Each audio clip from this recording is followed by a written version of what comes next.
problem here? Yeah, you apparently didn't put one of the new cover sheets on your TPS reports. Oh, yeah. I'm sorry about that. I forgot. Yeah.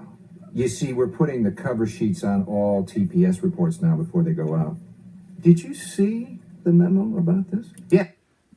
Office Space is a fun comedy and satirical viewpoint of the everyday life of Peter Gibbons, a young man who works day-to-day long, boring shifts in his small cubicle at Initech. It may be a comedy, but the movie deals with several different economic topics, all of which Peter faces directly within the film.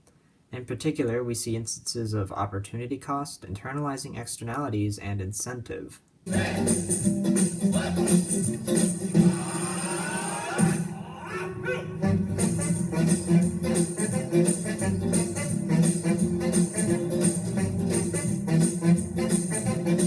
In the first scene of the movie, Peter is stuck in a traffic jam.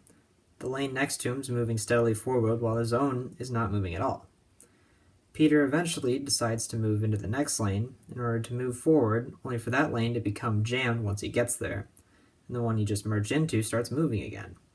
This is an example of opportunity cost.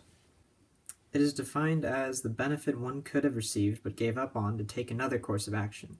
Peter could have began moving forward and gotten to work earlier if he'd been more patient and stayed in his own lane, but rather he switched lanes because he thought the gains would be greater and suffered a negative opportunity cost as a result. So what? So what? We're all screwed, that's what. They're going to downsize Initech. What are you talking about, Tom? Now, how do you know that? How do I know? They're bringing in a consultant, that's how I know. That's what this staff meeting's all about. It happened at Intertrode last year. You have to interview with this consultant. They call them efficiency experts, but what you're really doing is interviewing for your own job, Tom. One of the main issues in the film is that Initech has hired a consultant to help things run more smoothly, according to Mr. Lundberg, the boss.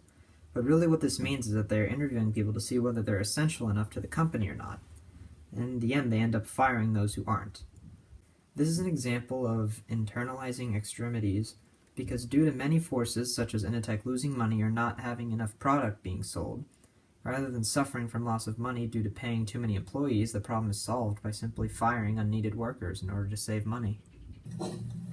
So, Peter, what's happening? Now, are you going to go ahead and have those TPS reports for us this afternoon? No. Yeah. So, I guess we should probably go ahead and have a little talk. Not right now, Lundberg. I'm kind of busy. In fact, look, I'm going to have to ask you to go ahead. Let's come back another time. I got a meeting with the Bobs in a couple of minutes. Incentives are offered to encourage people to make certain choices or act in a certain way. As Peter interviews Bob Porter and Bob Seidel, the consultants, to determine whether he keeps his job or not, he says with utmost honesty that he lacks motivation. Bob, it's not that I'm lazy. It's that I just don't care. Don't care? It's a problem of motivation, all right?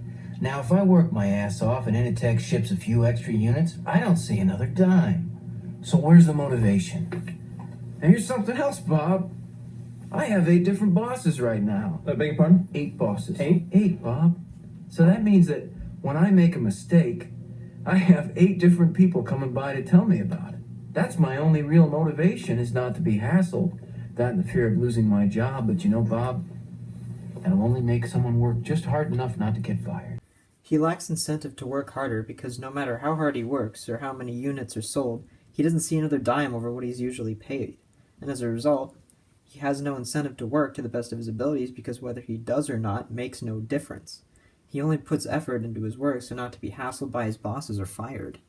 I just stare at my desk, but it looks like I'm working.